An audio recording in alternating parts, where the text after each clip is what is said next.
নমস্কার বন্ধুরা, পরশুরাম সিরিয়ালের এই পর্বে আমরা একটি ভালোবাসার দৃশ্য দেখতে পাচ্ছি। জন্মদিনের কেক কাটার পরে পিকু আর লাট্টু যখন ঘুমাতে গেছে, এমন সময় শিবপ্রসাদ তটিনীকে কুলে তুলে আদর করতে থাকে। লাট্টু আর পিকু এসে লুকিয়ে লুকিয়ে দেখতে থাকে। তটিনী হঠাৎ করে ছেলে মেয়েকে দেখে চমকে ওঠে আর বলে, কিরে, তোদের জন্য আমি আর তোর পা কি একটু সময় কাটাতে পারবো না? লাট্টু বলে, আমি তো একটা ছবি তুলতে এসেছি, আমি কি জানি পা তোমাকে আদর করছে? শিবপ্রসাদ বলে, আয় আয় আমরা ছবি তুলি। সবাই মিলে তখন একটা ছবি তুলে। এরপরের দিন দেখায় তটিনী বাইরে যাবে লাঞ্চ করতে, তার জন্য সাজগুজ করছে। এমন সময় লাট্টু পাকে বলে, জানো তো পা, তোমার মোবাইলে ফোন এসেছিল, কিন্তু সেটা তোমার ফোন ছিল না।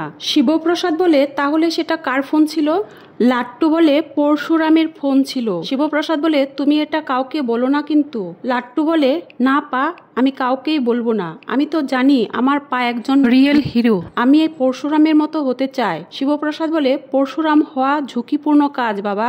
এমন সময় তটিনী এসে বলে, গাড়ি বার করো, চলো চলো, আমাদের দেরি হয়ে গেল। শিবপ্রসাদ বলে, তার দরকার নেই, গাড়ি বার করার কোনো দরকার নেই, চলো আমরা অটো করে যাব।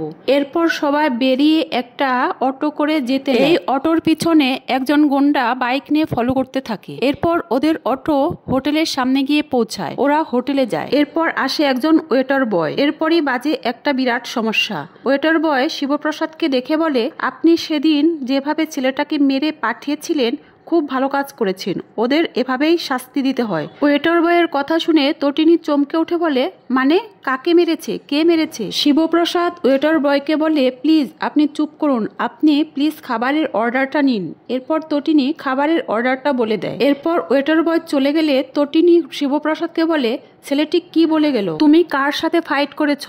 পিকু বলে, আমার পা কোনো ফাইট করতে জানে না, আমার পা হচ্ছে ভিতর ডিম। তটিনী বলে, তুমি চুপ করো। এরপর শিবপ্রসাদকে বলে, কি হলো বলো, তুমি কার সাথে মারপিট করেছ? শিবপ্রসাদ বলে, তুমি ওই ছেলেটার কথা বিশ্বাস করলে?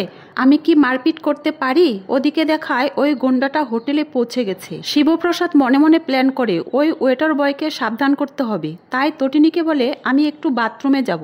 লাট্টু বলে, আমিও যাব। তটিনী বলে, ঠিক আছে যাও, তোমার পার সাথে বাথরুম করে এসো। এরপর শিবপ্রসাদ পৌঁছে যায় ওই ওয়েটার বয়ের কাছে, গিয়ে তার কলার ধরে বলে, এক্ষুনি যাও, আমার ওয়াইফকে গিয়ে বলো আমি যা বলেছি ভুল বলেছি, যদি না বলো তাহলে তোমার এক্ষুনি উত্তম মাধ্যম কিছু পড়বে। এরপর ওয়েটার বয় তটিনীকে বলে, আমি ভুল করে বলেছি, আসলে ওই লোকটি আপনার বরের মতোই দেখতে ছিল। তটিনী বলে, তাই বলুন। এরপর দেখায় লাট্টু জলের বোতল নিয়ে খেলতে খেলতে বোতল ফেলে দেয়, আর শিবপ্রসাদ ওই জলের বোতলটা তোলার জন্য নিচু হয়। ঠিক ওই মুহূর্তে গুন্ডাটা গুলি করে পালিয়ে যায়। একটুর জন্য শিবপ্রসাদ প্রাণে বেঁচে গেল। আর ওই মুহূর্তে হোটেলের সবাই ভয়ে দৌড়াদৌড়ি শুরু করে।